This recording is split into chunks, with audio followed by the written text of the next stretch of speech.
a service corridor. A man in uniform, khaki and green, walks down it, pausing at each door he passes and looking through a plexiglass window. He has a clipboard and he makes a little check mark in the appropriate spot each time. Door, window, check mark. Door, window, check mark. Door, window, double take. Flick of the switch. Floodlights on. Oh no, oh no, oh no, no. The man runs down the corridor and picks up a phone with one button on it. He hits the button and says, "They're out." Alarm sound. The Woodstock household. Breakfast. And your friends are here. Morgan, when your friends are over for breakfast, depending on how often that is, who makes breakfast? Carol, my mom. Gotcha. Darby helps now. So, yep, you are all gathered around. Is it the kitchen table? Is it a eat on the living room floor kind of situation? What is breakfast with friends like? Carol always we have this like island table that has like a bunch of chairs around because Ryan's always entertaining business guests. Mm-hmm. Today we're not eating there. Oh. We're eating outside. Gotcha. So, yep, you're all outside. There's a nice outdoor table. I'm on the table. It is,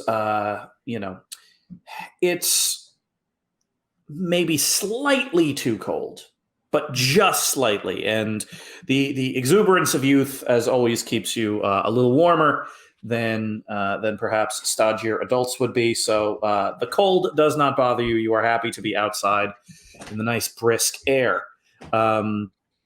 Carol walks out and essentially takes everybody's order. All right, everybody, what are we in the mood for today? Whatever these guys want. What do you want, Zlobs?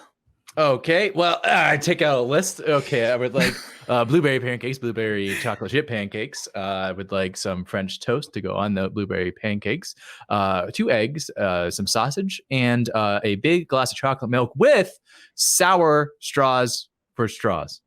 Thank you. So Zlobs wants blueberry pancakes. You got it. I will love and cherish it. Thank you, Mrs. Woodstock. Mm-hmm. Mathers, what do you want? May I please have a pancake with a hole in the middle for one hard-boiled egg? One pancake with one hole in the middle with one hard-boiled egg. I'm glad you clarified. I didn't know if you brought your own egg. I'm sorry, I didn't bring a hard-boiled egg. No, that is okay. No eggs required. We've got all the eggs we need. Thank you. Mathers, we have eggs. It's fine. Well, I could. Okay. Oh, Darcy, what do you want for breakfast? Chocolate chip pancakes. Whoa, okay. All right. I'll be out in a bit. Darby, Can I have the dark chocolate chips? I'll check the pantry. They're there. I checked already a couple times.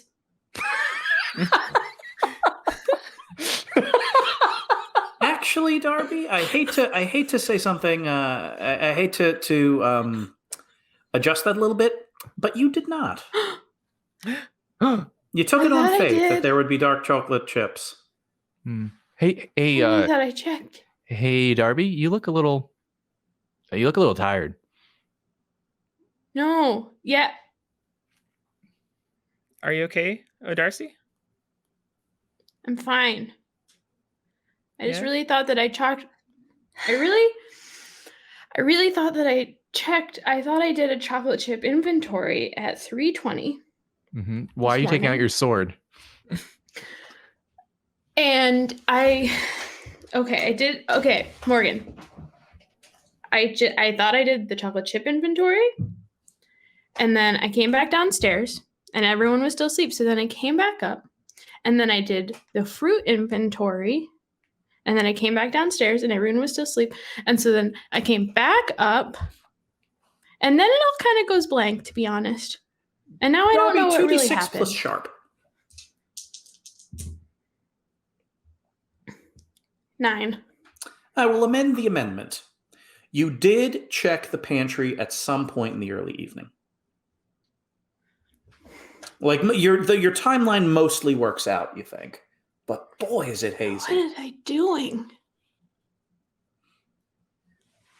Are you? I just thought about dark chocolate chip pancakes for so long, Morgan. Mathers And and if- Zlobs? I feel like Darcy is like, I don't know, something's off. That she took out her sword, she's flying around being confused and distraught. Yeah. Yeah. I don't know. I'm kind of picking up on something here. Want me to check it out? No. Let's It's ask. the white chocolate chips.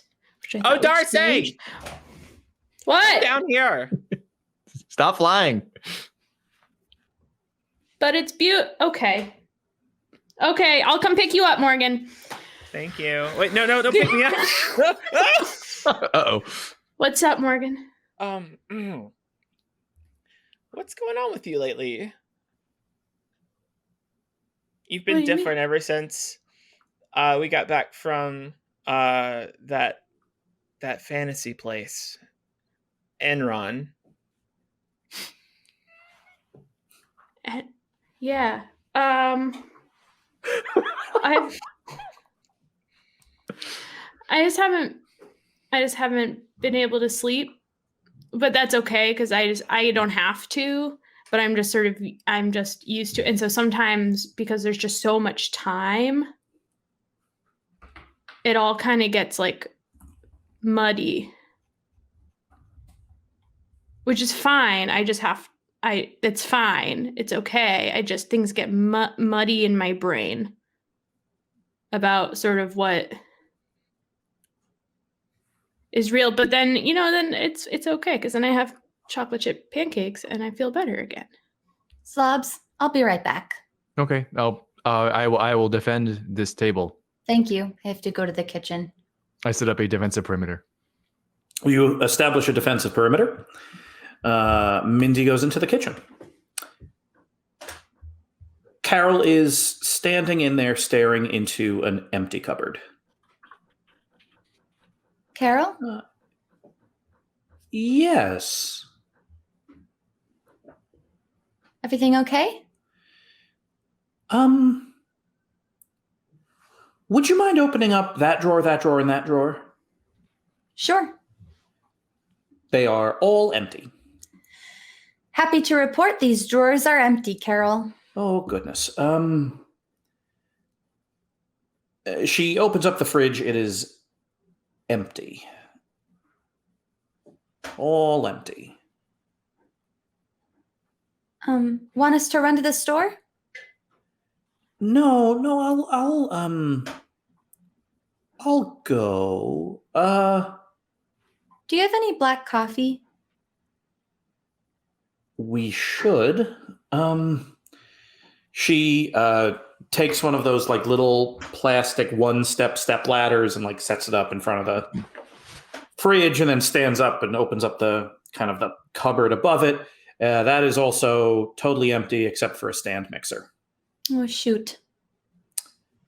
Hold on. And Carol leaves and she's calling for Ryan, and the two of them kind of talk. You can't necessarily hear them. And then Carol kind of comes back into the kitchen. This is we don't have any food or beverages or anything to make breakfast at darn. all. I'm so sorry. That's all right. I'm going to go to the store. Okay. Should we wait here? Yeah, Ryan's home. Okay. What? Yeah, Carol kind of turns and kind of absentmindedly puts on a coat and grabs her keys and goes out through the front door. Can I look around the kitchen a little bit? Carol seems Yeah. very surprised. Yeah. Investigate a mystery. 2d6 plus sharp. 9. You can ask one question from the investigative mystery list. All right. What happened here? Re the food. Indeed. Sometime between when Darby wandered into the kitchen of Morgan's house last night and now, every single morsel of food that can be eaten has been eaten, including the packaging it came in. The eggs are gone, as is the egg carton. The coffee is gone, as is the tin it was kept in. Eaten? Eaten? The tin was eaten? Consumed. Absorbed. Jeez, wish I had just one more question. Yeah. All right. This is clearly a shock to Carol. Yeah, and the thing is, the kitchen hasn't been torn apart or anything. Whatever's eaten, literally everything, ate everything and the containers that they were in, and nothing else. How strange. I better go find Zlobs. Zlobs, the perimeter is holding steady. Good. Zlobs, Yeah, be careful. There's a tripwire there. why did you do this? I was defending the perimeter. I undrew the tripwire. Oh, thank you. You defended the table so well. Thank you. I just let him do it. So everyone, Yes. attention. All the food is gone. Zlobs. No, What? it I didn't was do it not this time. Zlobs. I Did don't I think. eat it? Maybe. Someone did. Something maybe ate the food. Well, how do you know? Was there like, did you, how do you know? All the food is gone. Carol seemed very surprised by it. And it seemed like something came through, ate everything and all the containers, and then rushed off. You see, That's I what don't I've gathered so far from the mystery. see. Well, I don't think it could have been me in my sleep because I ate that container once, and that was a whole ordeal, and never Yeah. again. And I don't think Oh, it could have been me in my sleep because I was on the other side of the room as the door, and I would have had to cross over Zlobs and Morgan and Darby, and I'm very clumsy in my sleep. And I don't eat that much. Most of you were pretty quiet all night. Zlobs tosses and turns a lot, but no one got up that I saw. Well, everyone, looks like we're ready to declare a mystery. I guess I'm going to wonder. Folks, I'm going to go back into the house and see if I can detect any magic.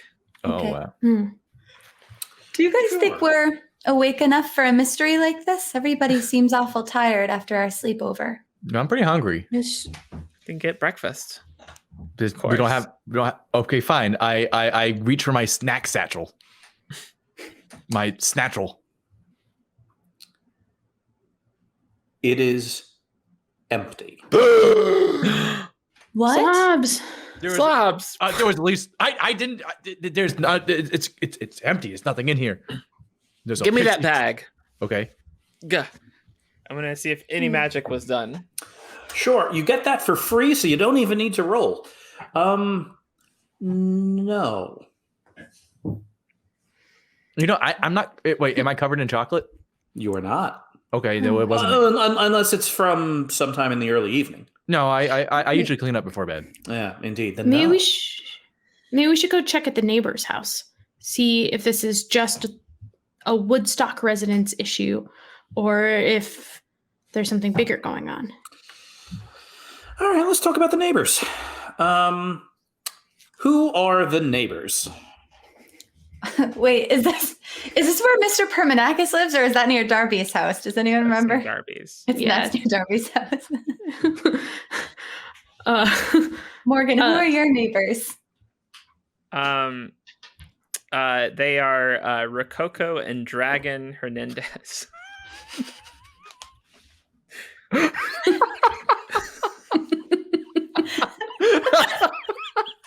Okay. Yes, they are.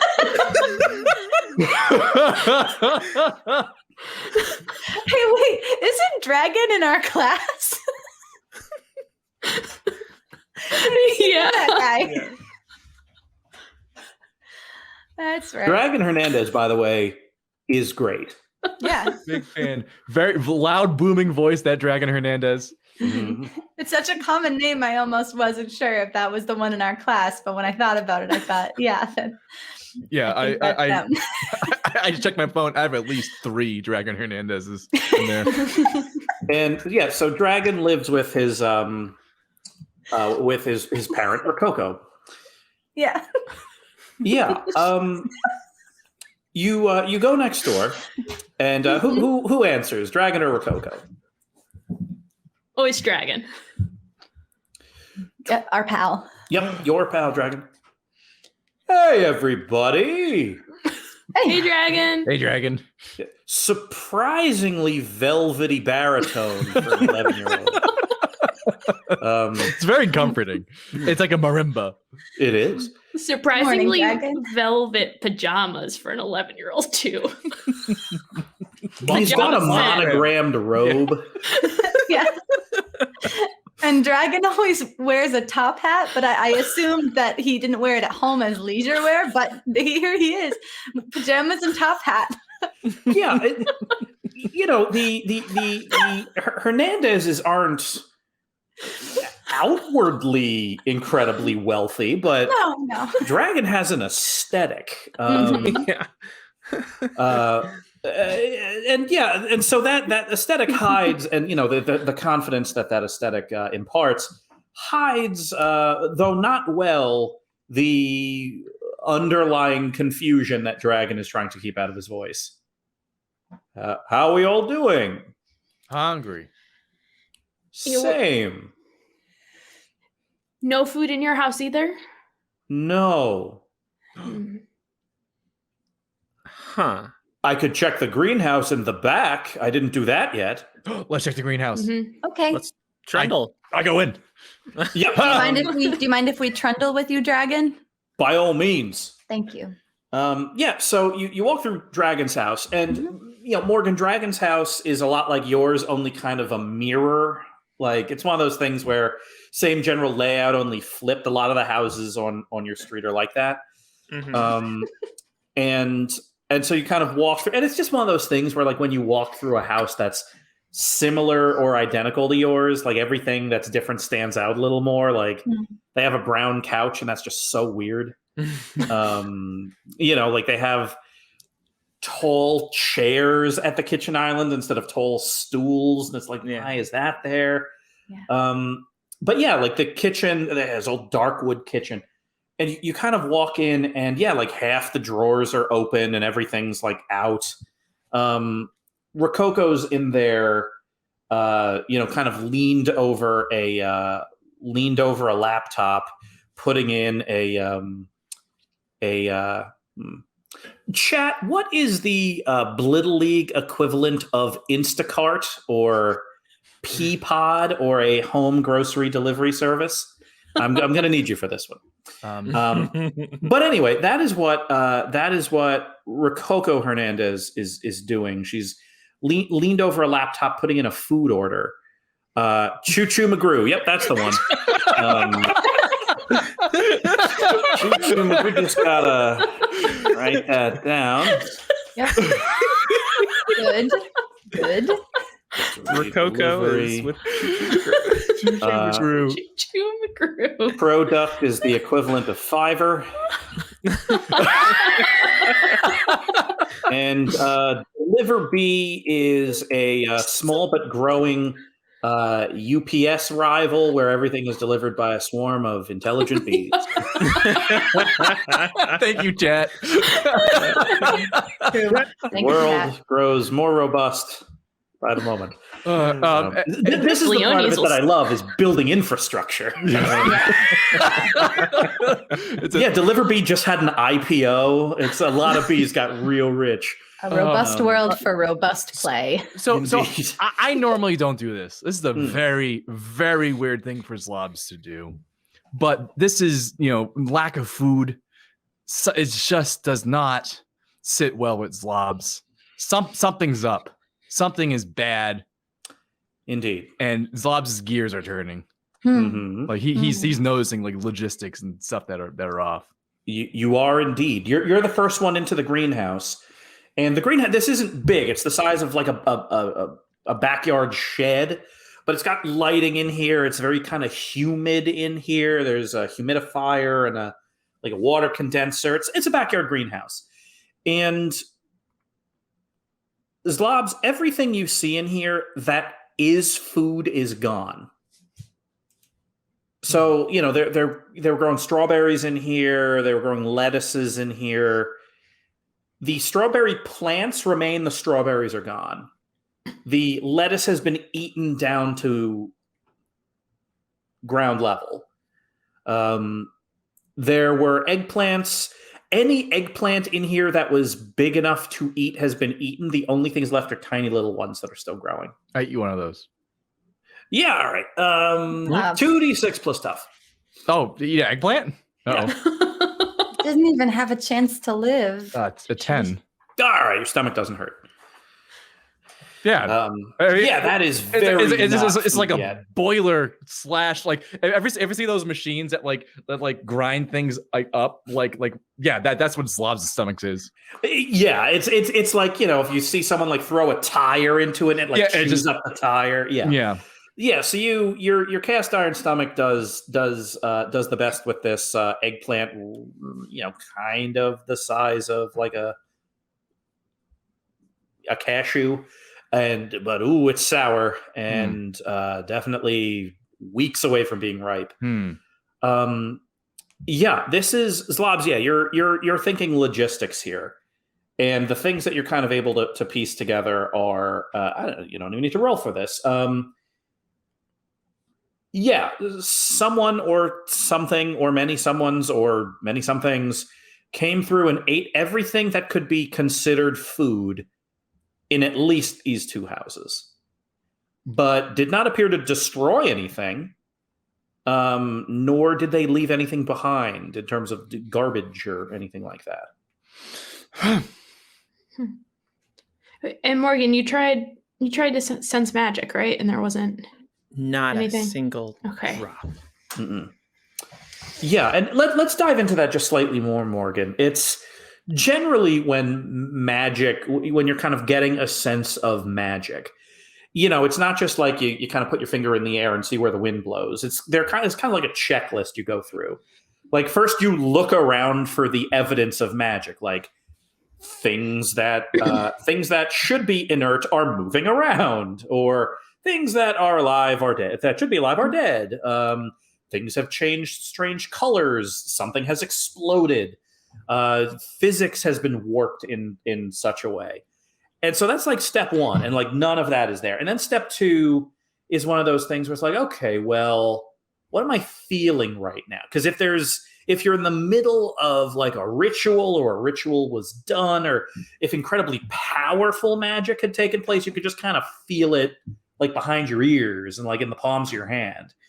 And then beyond that, you kind of do some tests. Like you can kind of put some chalk down, get a sense of the ley lines. Like you have like a heavy silver plumb bob, and you're like getting a sense of like the astral the astral lines and like the Dweemeric energy of the place.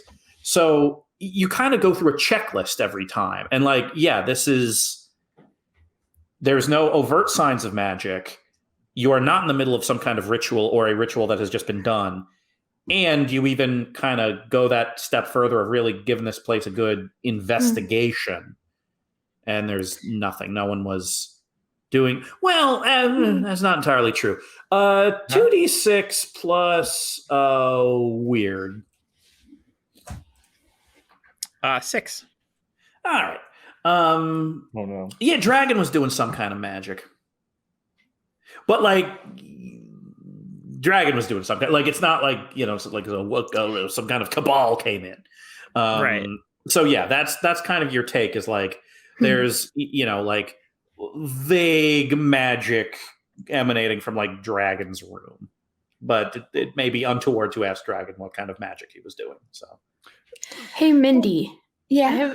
I have an idea, Okay. but I think we might have to work together on this. So All right. I feel like I feel a little bit of like a vibe in the greenhouse. Like some of these plants may have are nervous or scared. So I was thinking maybe I can try to soothe them, and maybe you've communicated with things that aren't humans before. So maybe then you can try to, once they're calmer, ask them what happened. The plants? Zlobs, that's a wax fruit. I have to try it, Morgan. I have to try it. Don't. I have to try it. there's like a bowl of wax fruit on the table, including. Like We don't know that for sure. There's no way. There's no way to know. There's no way to know. Oh, that's wax. that's wax. Yeah. I finished it though. Yeah, you do. I mean, you started it. I can try it.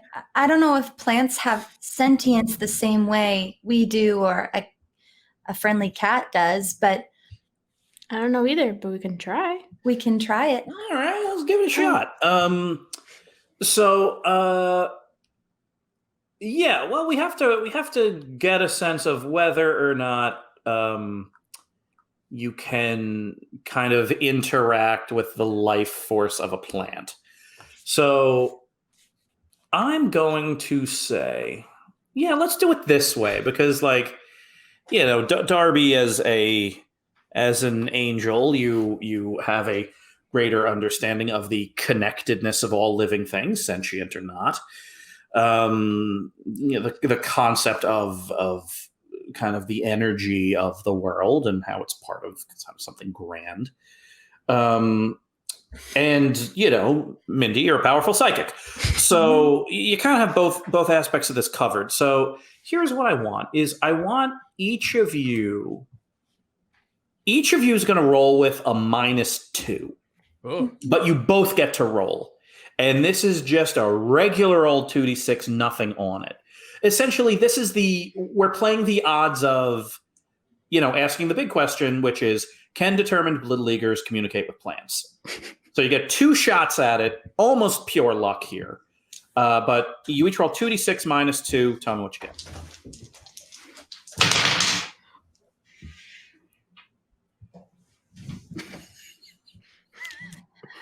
What?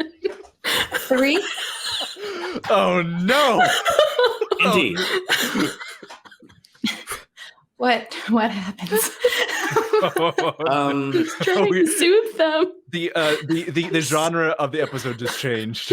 It did.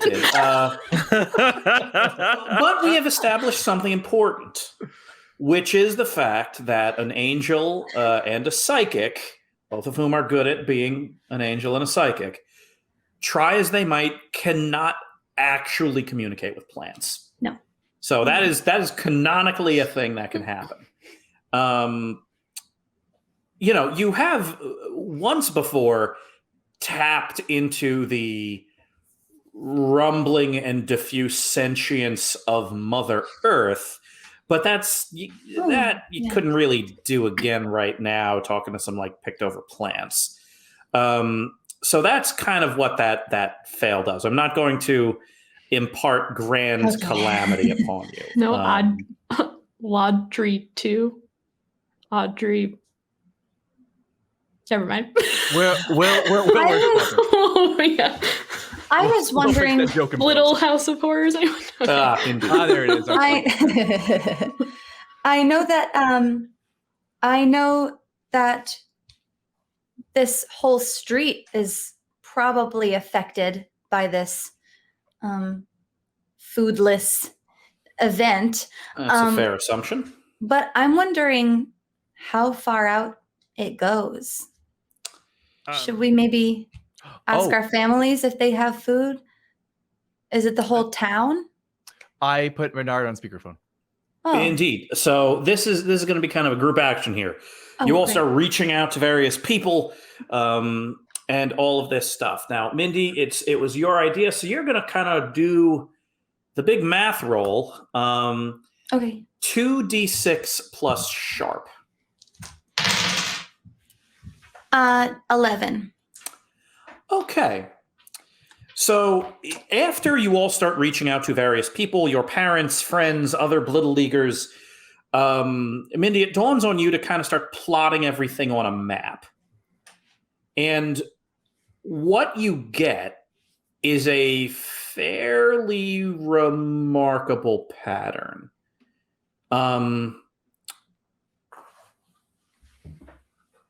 If you imagine you're kind of staring directly at Somerville, there are sporadic instances of houses being like stripped of food from the north all the way to Morgan's neighborhood.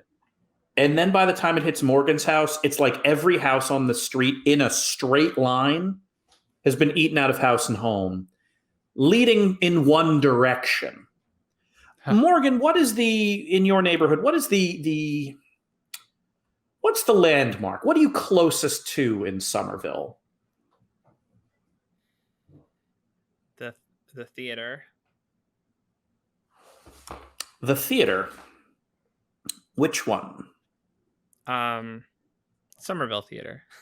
The Somerville Theater. Perfect. Oh no. Yeah. Davis Square has suffered enough. Well, we shall see. So much popcorn. So, yeah. This is great. Oh no. Yeah, more or less there's a straight line kind of like up into Davis Square. The squeeze.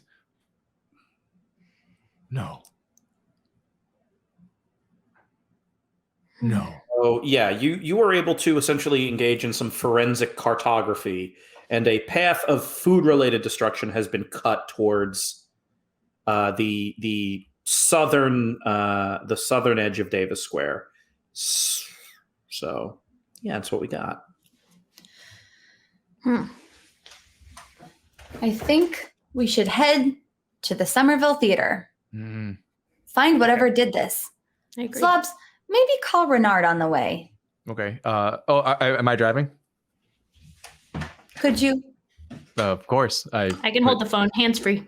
Oh, thank you. Of course. I don't drive in. Hello, Darby. Hi, Renard. Zlobs is driving, so I'm holding the phone. So I'm driving, Renard. I understand. That's very safe that Darby's holding the phone.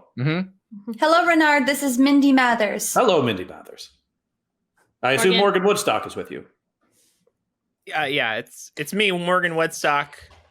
Renard, did you have breakfast? Did I? Yes. Same Good thing for I've had you. every day for the last 30 years. What's that? Plain oatmeal.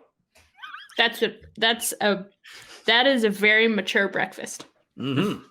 No, just with water, not with like milk or No brown sugar? No, that only slows me down. Plain oatmeal and a sober assessment of the day to come. That's my breakfast. Classic Renard.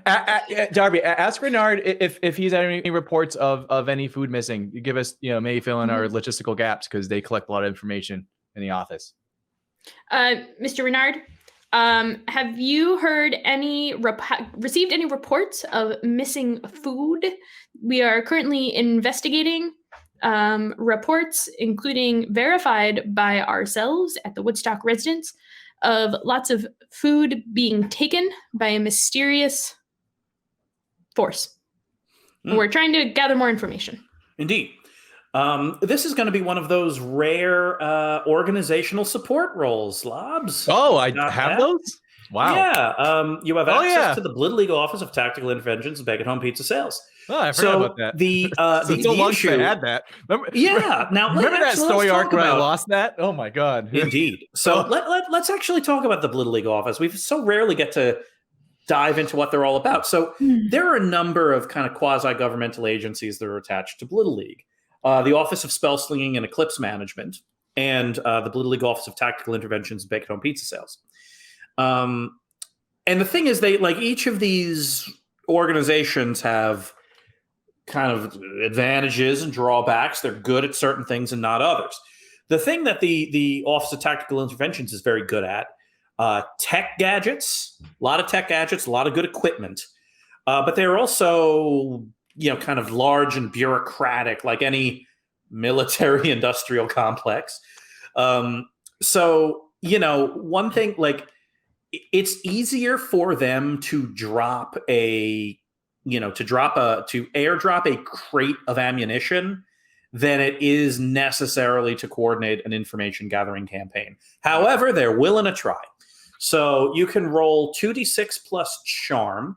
Ooh. And that will determine if they can help or not. Ooh. I can't have Morgan do that? All right. Well, plus charm, you say? Well, that's more of a negative charm. Indeed. It's a 6. So Renard, I'll give you a choice.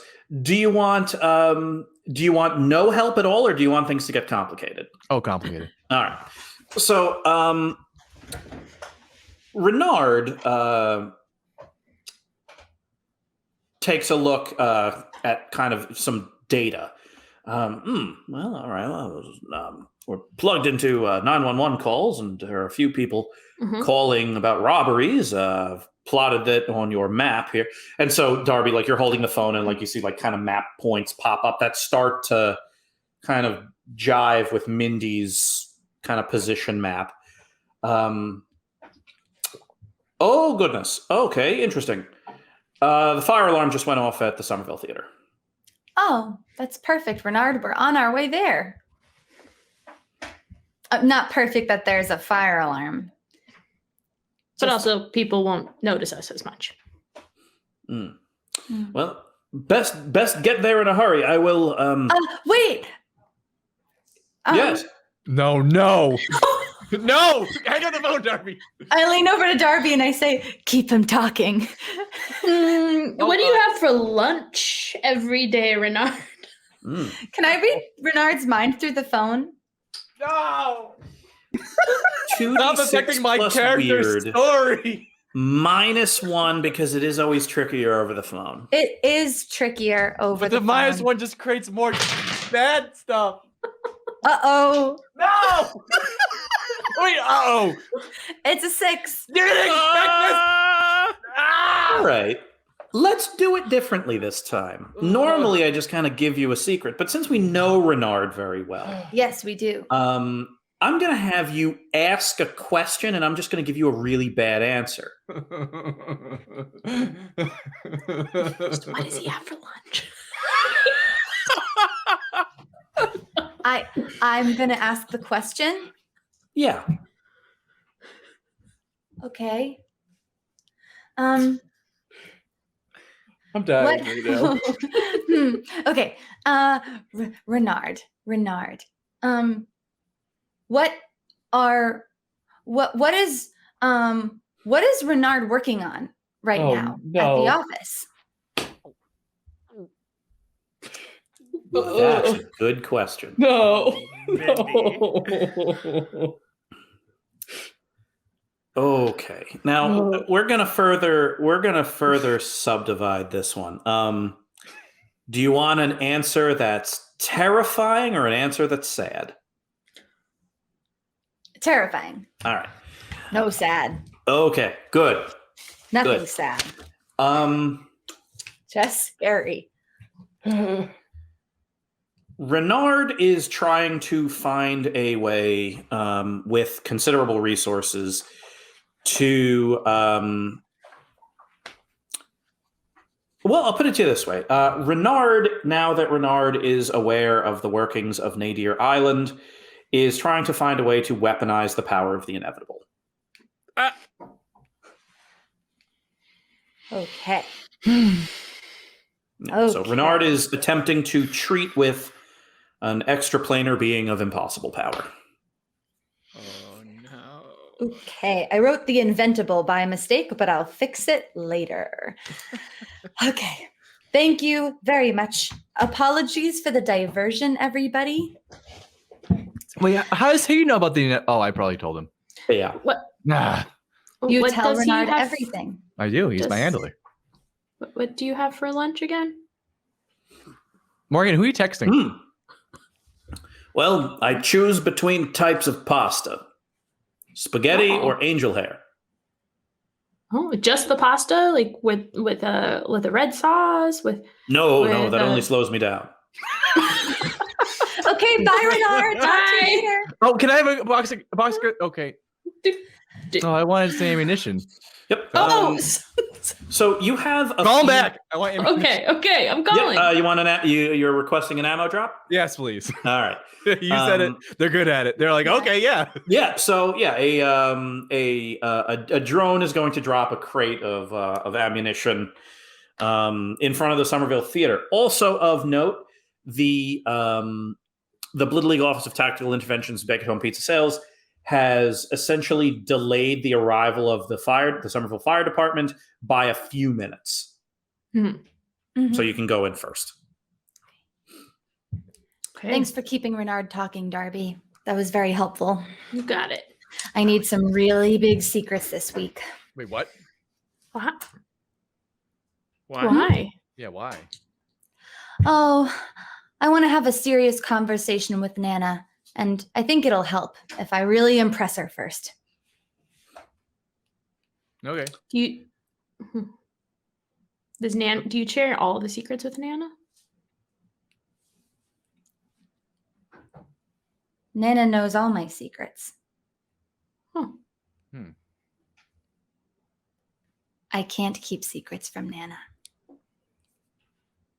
We should- Speaking of keeping secrets, Morgan, Oh yeah, you were on your phone. Aggressively. You were aggressively typing on your phone. Yeah, I was checking to make sure Rifle Valentine was okay. Something happened to Rifle? Yeah, are they okay? They're fine Why did you think they weren't okay? because of this situation with no food. I wanted to double check. do they have food? Yes, Where does Rifle Valentine live again? Cambridge. Mm-hmm. Oh, right. We should probably go inside. Oh yeah, we've been here for a while. Yes, indeed. So Listerine is So hard to find parking. Listerine's parked outside. You parked. Well, you have a residence sticker. You park near the bowling alley, and you head towards the It's theater. taking up all the road though. It is. Yeah, I hope the fire trucks don't mind. So you go in, and now the Somerville Theater is a beautiful, important, historic theater. It's been around for a century, and the idea that it would be on fire is a different kind of terrifying. It's an incredibly important piece of Somerville's history, and so you all kind of head in, and much to your surprise, there is no smoke pouring out of the Somerville Theater. No like rolling black clouds or anything like that. But there is heat and steam coming Steam? out the front door. Ooh. I go in. Okay, yeah, I'm armoring up and going in. Yep. Kind of the armor, and a kind of burst of holy energy kind of formed on you, Darby. Zlobs, you kind of tuck in and adjust your armor. The ammo is there. You pick up all variety of weaponry that you need. And you kind of head in, all of you, in battle formation. Mhm. You don't need to go far. What is happening in the lobby. It is like a sauna in here. The second you open the door, you are just hit with a burst of vaguely salty steam. I kind of like it. Yeah, it's pleasant, somehow curative. The thing that's causing it is not, though. There is about 2 feet deep a porridge of, like a porridge or a slurry of essentially scorching hot bubbling popcorn gruel. Oh. And bobbing around in it like, apples at a carnival game are things about yay big, covered in mucus-covered fur and ribbons of teeth. So if a furry apple was covered in like a long zipper, but the zipper was teeth instead of a zipper, and they're constantly opening and snapping and moving around and bobbing around and making a grinding noise, that's what you're dealing with. I throw a sticky grenade. Okay. So let us do that. Kick some butt, please. 8. 8. All right. So you are nailed it. Yes. So you are going to do damage to the assembled mass of whatever this is, and it's going to do its damage to you. Oh, question. Yeah. What's my harm at? Oh, yeah. By the way, you can all reset your harm to 0. Thank goodness. All right. So, here's how it's going to go. If you want to destroy these things, you're going to have to do a combined total of 30 harm to it. Because it is not one thing, it is a collection of things. And they've been growing. And they seem to be getting smarter because they figured out how to pop all the popcorn in Somerville Theater. So you do, what's your explosion damage? 4. 4. All right. So they're down to 26. Nice. And they do damage proportional to the damage you do to them. So they did 4, you did 4 to them, they will do 4 to you. We'll call it 2. We'll call it 2 because you're wearing armor.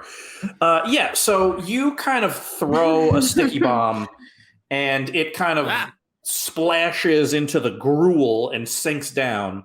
And you hear kind of the muted beeping of a bomb about to go off from under 2 feet of popcorn gruel, followed by like a big, disgusting explosion. It all lands on me. Yeah, it's gross. A number of them are kind of blown to kingdom come. And then kind of a cluster of them that are all kind of chewing together. I don't want to say turn because they don't have eyes per se. They're just covered in a giant spirally furry mouth. Their attention is drawn to you and they leap onto you. I start running and around. Start chewing. Ow, ow, ow, ow, ow, ow, ow. Yeah, so you eventually kind of back up. It doesn't think you're food. It thinks you're a threat. And what it's trying to do is chew through your armor. They have not succeeded yet. Actually, here's how this is going to work. At any given point, you can ablate all incoming damage by sacrificing your armor. No. Yeah. Just making sure. Yeah. Okay, so the pot has been stirred. You're in a giant popcorn slurry steam sauna in one of America's great historic theaters, surrounded by giant mucusy furry tooth apples. Someone clip that. Gross. What a sentence. Who's going next? Who has an idea about what to do? I want to fly up above them and try to lure as many as I can into the popcorn machine to get a bunch of them in the same place. Gotcha. What would you like the effect of that to be? I want to get a bunch of them in one place so that then I can hit it with my sword and try to fry them with holy energy. Gotcha. Okay. So, that's going to be a kick some butt roll. 2d6 plus tough, and tell me what you get. 8. 8. Okay. So you do indeed lure a number of them. You kind of like fly. And the thing about flying in here, because it's kind of a low lobby, you kind of like jump and glide and kind of roll over the concession stand into the popcorn machine, which this is very clever. Essentially, the fire suppression system in here, like the actual sprinklers, have been rerouted and are now shooting boiling water into the popcorn machine, which is just causing it to pop and overflow. So you kind of go to the source. A bunch of them follow you, and you just kind of get them cornered and start kind of hitting them with holy energy. You do, what is your holy energy damage? 3. 3. So you do 3 to them, they do 3 to you.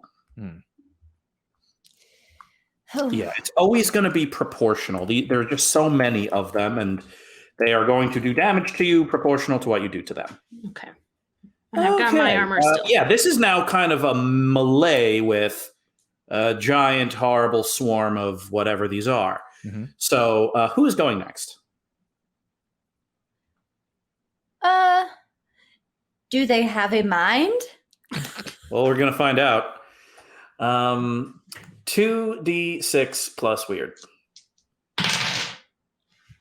9? Yeah, they got a mind. So here's what I will let you do with this roll.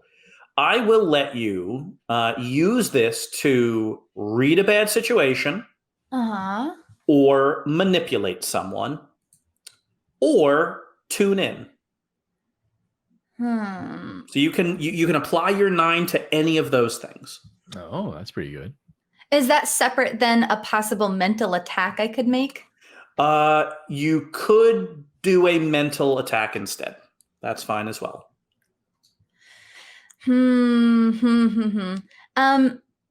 Oh, geez. I need to look at the tune-in questions because I'm a little bit worried about this whole equal damage on both parties situation. It just doesn't feel sustainable for a group of creatures that needs 30 harm done to them. I guess that maybe I would like to ask maybe what. Oh, okay. I'm going to take a risk. What here is not what it seems? That's a good risk. These things, they are not what they seem. They are not malicious. They are not a malign entity. They are not a collection of monsters. They are apparently just incredibly hungry. Voraciously hungry. Oh my gosh. Okay, well, can I put something in their mind then? Yes, but next time. We're going to loop around to Morgan. I'm going to use magic. All right, use the magic. Probably should have told my teammates what I just learned. Next time. Next time, yeah. I'm going to temporarily trap a monster. Nice. I love it. 2d6 plus weird. And tell me what you get. 8. 8. All right. Partial success. So you're going to choose the effect. That effect would be temporarily trap a person or monster. I will let the assembled popcorn gruel soaked teeth apples count as one monster for a second. Every time you say it gets worse. And then I will assign a glitch from the list. Harm would be the most boring. So we are going to go with a problematic side effect happens. All right. So the way you trap them is to essentially manipulate gravity with electricity. So you just kind of run a low-level field to make everything for a few moments levitate. Mm-hmm. Yeah. The problem is you are now also all levitating. Yeah, there's a bunch of these like conductor elements that I've used to increase the magnetic fields, but unfortunately, we're all it's magic is science. And you're trying to sort it out. So yeah, now you're all like, you're not like ping-ponging around the room. You're now just like all hovering a few inches above the ground, and you hate it. Well, I don't know what to assign a feeling, but boy, you would love to be standing on the ground right now because you are now just floating a few inches above the ground. Sorry, guys. All right, top of the lineup, Zlobs. So it'll be Zlobs, Darby, and then Mindy, and then Morgan. Zlobs, we're back to you. No. You are now floating.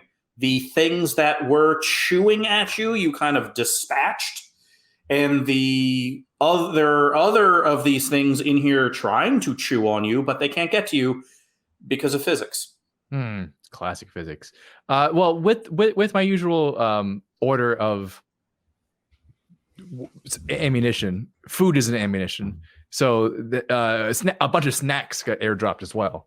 And I'm going to try to lure them outside into Listerine with the snacks. Whoa. Gotcha. All right. So pretty smart. See. That would be the trick. Of course, is that you're all floating. Yeah. I'm a genius. It's fine. Yeah. All right. So what you want is to kind of lure them to another location. I'm going to say that this will be act under pressure. You're certainly not trying to kill them at the moment. You're just trying to lure them with snacks. I will give you so 2d6 plus cool. I will give you a -1 because you cannot touch the ground or move. I will give you another -1 because they've got all the food they need right here. Oh, that's fair. So 2d6 plus cool -2. Okay, well that is a 9. Hey, all right, partial success. So yeah, your goal is to lure them out to Listerine. All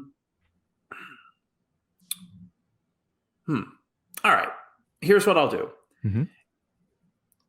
You can either lure them all outside, or lure them into Listerine, but you kind of have to leave behind everything to do it. So no more weapons, no more snacks.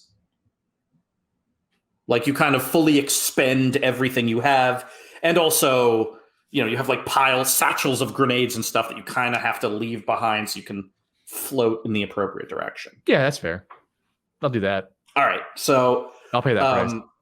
You like playing with the physics of being magically levitated. You have like a giant bag of equipment that you kind of throw, which kind of gives you momentum in the other direction. And you start flying, and you're like holding up bags of fruit snacks and like toaster waffles and all of these things. I like tie together a bunch of like flute by the foot and like throw it as like to lure them in. Indeed. So you start kind of floating your way out of the building. All of these things are kind of floating / ping-ponging off each other to try to follow you. Like they're kind of grabbing onto fruit by the foot and various other things, and you're kind of drifting in a slow cloud towards your car. And you, in point of fact, get into the car. So yeah, Darby, you see this. This is all incredibly challenging. You have a little easier time being off the ground than everybody else. But yeah, you see kind of Zlobs kind of affect a Pied Piper scenario and kind of drag all these things in like a floating magical electric cloud out to Listerine, where they are now in the car. And what a sentence! Someone clip that. And you can see, Zlobs may or may not be getting attacked right now. But these things are now in the car, and the doors are closed and the windows are up, and they are just moving in a hurricane in there. Yeah, I want to run around to the side and hop in the passenger side, but then kind of like wedge my way in between the driver seat and the passenger seat with my sword out, and just kind of be like a barrier between them and Zlobs, that if he wants to drive, he can drive. Noted. All right, I am going to let's have this be I'll let you roll act under pressure as well. 2d6 plus cool. 9. All right. So the partial success means that Zlobs will be capable of driving this car. If there are any kind of other situations in which Zlobs or someone else would take damage, it's coming to you instead. Got it. Bring it. All right, Mindy. These apparently non-malicious, non-malign creatures are now skeletizing the inside of Zlobs' truck. You are kind of drifting in whichever direction you prefer, but you see all of this. What do you do? Okie dokie. Come on, Morgan. I'll hop in the bed of the truck. Oh, okay. And Let's see if I can calm them down. Sure. I will say, let's see. Do we think they would respond better to reason or to music? This will be a manipulate someone roll. Oh. Which I'm going to let you roll it even though these things don't speak your language because you're psychic, but it's still going to be a manipulate someone roll, so it's 2d6 plus charm. Okay. Oh, charm? Yeah, weird is merely the bridge. You still have to reason with them. Oh, boy. 8? Oh. 8. Hey, not bad. All right. We will engage in some kind of dialogue. Okay. You don't know if you are talking to one of them or all of them. The concept of like a shared consciousness may or may not be. It's kind of tricky because you don't know what these things are. But a voice kind of coalesces together from the noise. And it kind of asks a warbly, "What is it?" Hello. I was just wondering if you could sort of calm down. I see that you're very hungry.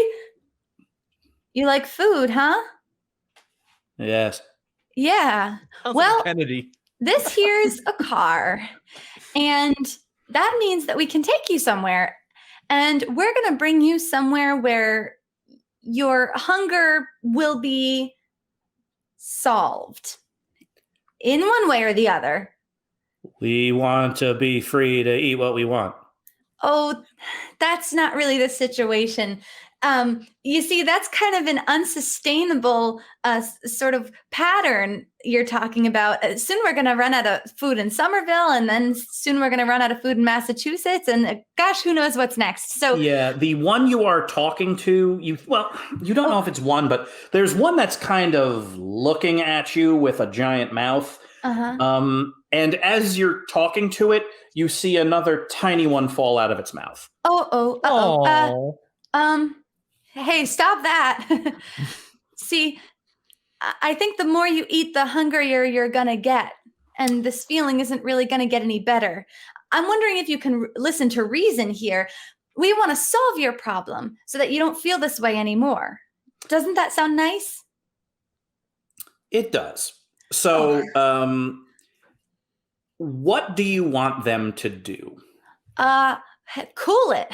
Stop eating the truck and don't attack Zlobs while he brings them somewhere that we'll decide.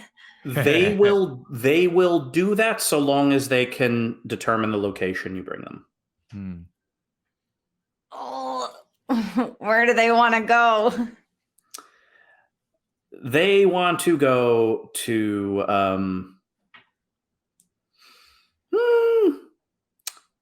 So in a world that's not this one, there's a place in Cambridge called Pemberton Farms. What is the name of that place here? Chat. Yeah, chat.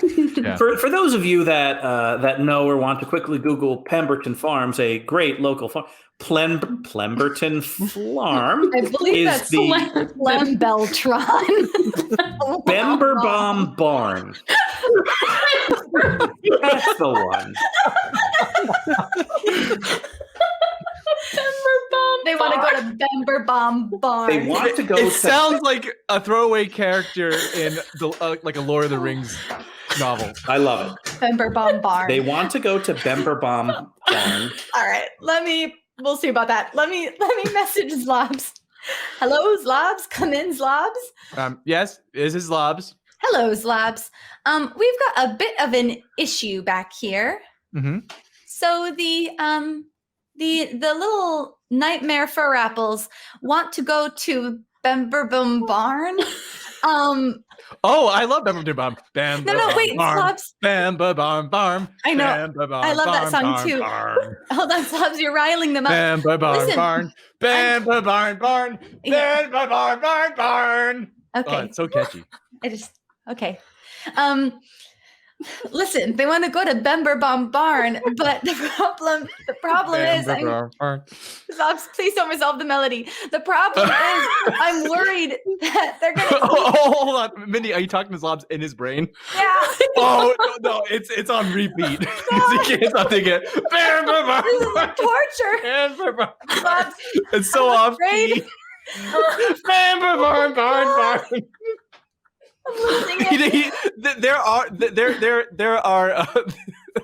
There are like not choruses. What's the other thing? Verses. There's verses. He doesn't know any verse. It's all the chorus. All the words over and over again. And they're just continuing. Zlobs, I'm worried that they're going to eat all of the food at Pemberton Barn, and then the business is going to be really affected. Oh no, in not the Pemberton way. Barn business. I think we need to find a cure for their hunger, but I'm not sure what that is. We can't keep letting them eat. It's only making them multiply. They're like gremlins, Zlobs. Where do we take them? I don't know, like Waltham. Waltham? That's jumping on a windflower. That's not a helpful answer. The song is still playing. Hold on 1 second. Morgan. Yes. Morgan, I need a reasonable answer. Where should we take these guys? We need some kind of solution to their hunger, but we can't keep letting them eat because they're multiplying.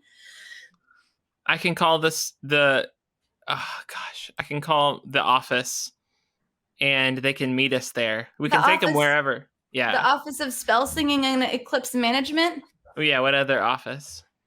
Well, there's also the Office of Tactical Interventions and Bake at Home Pizza Kit Sales. They control Zlobs. The Office of Spell Slinging and Eclipse Management controls you. Darby controls Darby, and Nana controls me. That's everyone accounted for. Where should we go?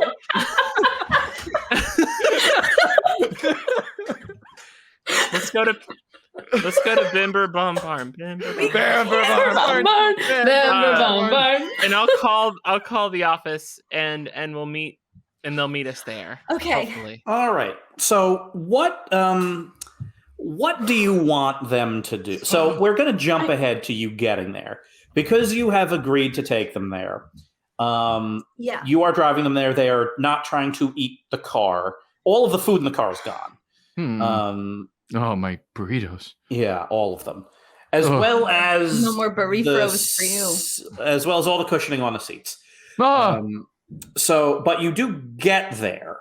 So, Morgan, the question, of course, is, kind of who do you want waiting for you? Like, what do you want them to do? I want them to be waiting there for containment. That's gotcha. So you call Stanford the emergency guy. Yes. And you essentially ask for like a rapid response magical containment team.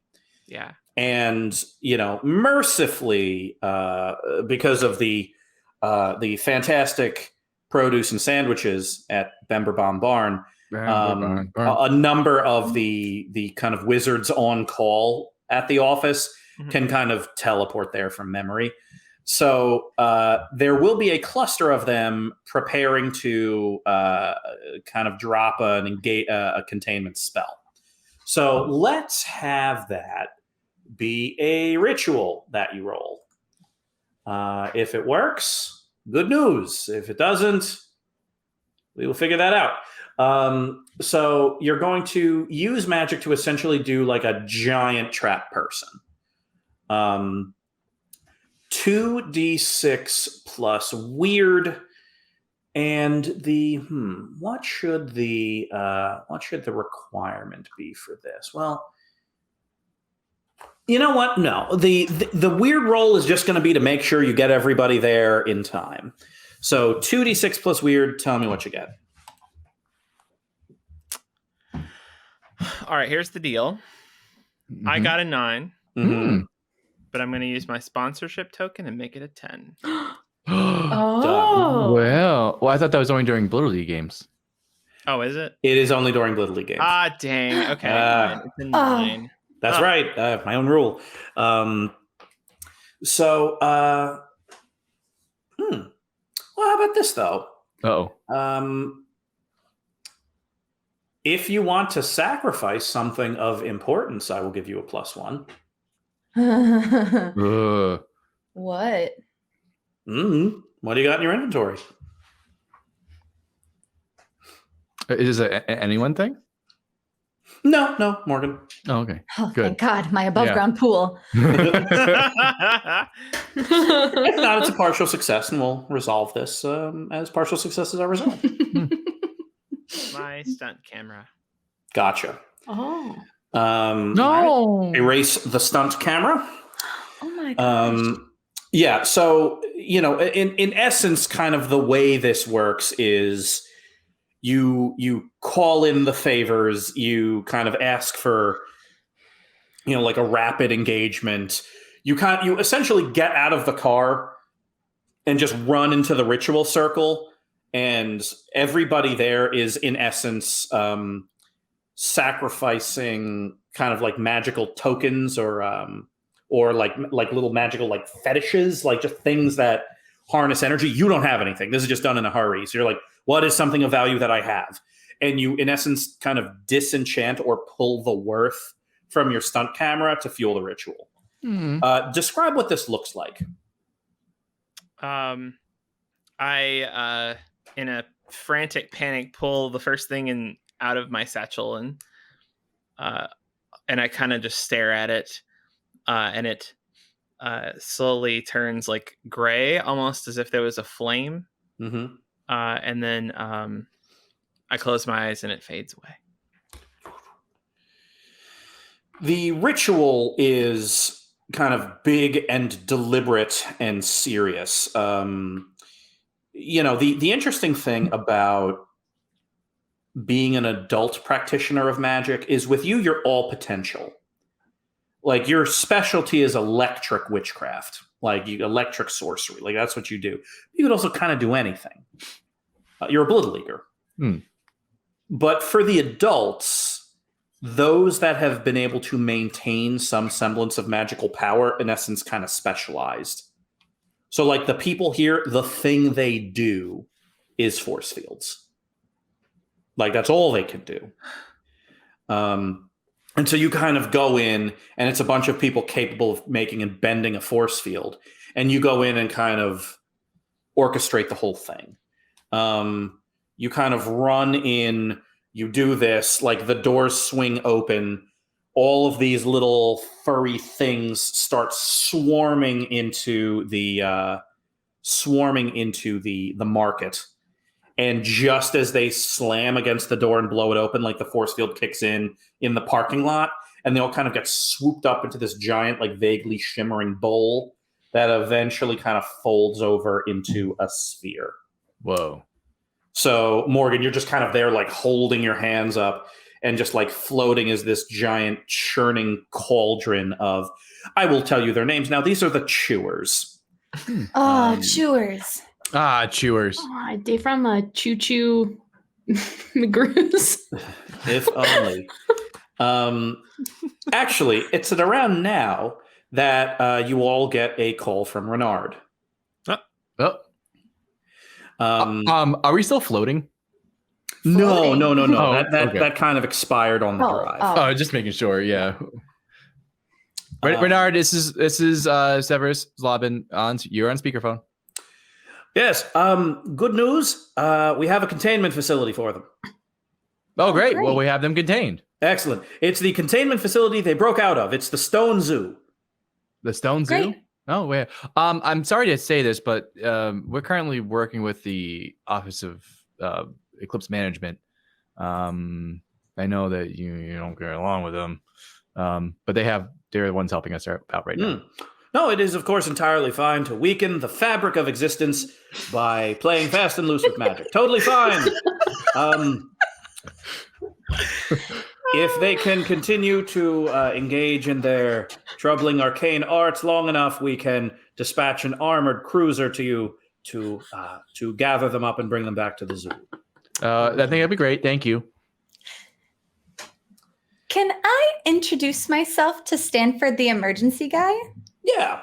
So now that Morgan is kind of containing this, Stanford the emergency guy is.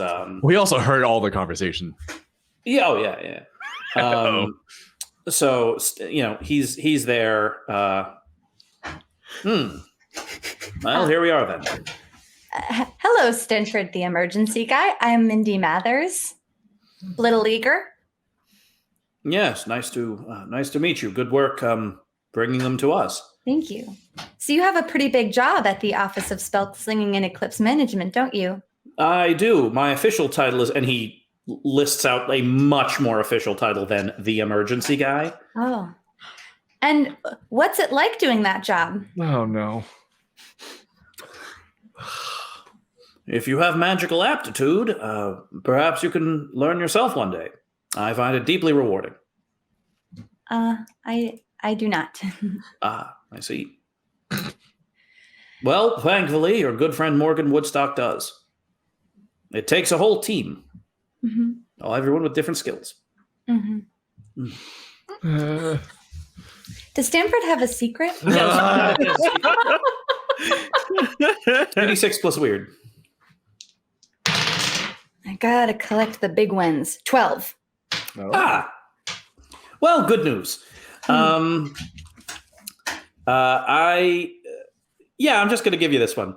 The only thing that is preventing Renard from entering a treaty with the Inevitable is the active work of the Office of Spell Slinging and Eclipse Management. Oh, a rivalry. Mm-hmm. These are some good ones. These are.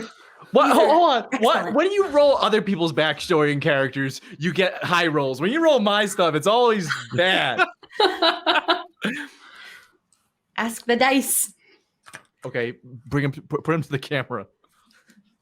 That's a private conversation. You need to wait I wanna until know we're their off the air. And with that, these things. Here's how we'll end it. Mindy, you watch as Morgan's kind of holding containment, and eventually, kind of like a big armored like personnel carrier that's been retrofitted into kind of a giant floating pool for these things, pulls up, and Morgan kind of deftly maneuvers them in. And it's not like you're actively trying to like ping the shared collective consciousness of these things. But you cannot help but get wafts of what they're thinking, which is that you betrayed them. Oh. They wanted to eat, and now they cannot. And with that, the truck under heavy guard drives up to the Stone Zoo and deposits the chewers back into the now reinforced containment field that they are in. If you want to see them again, it will cost you $12 or $9 on Thursdays.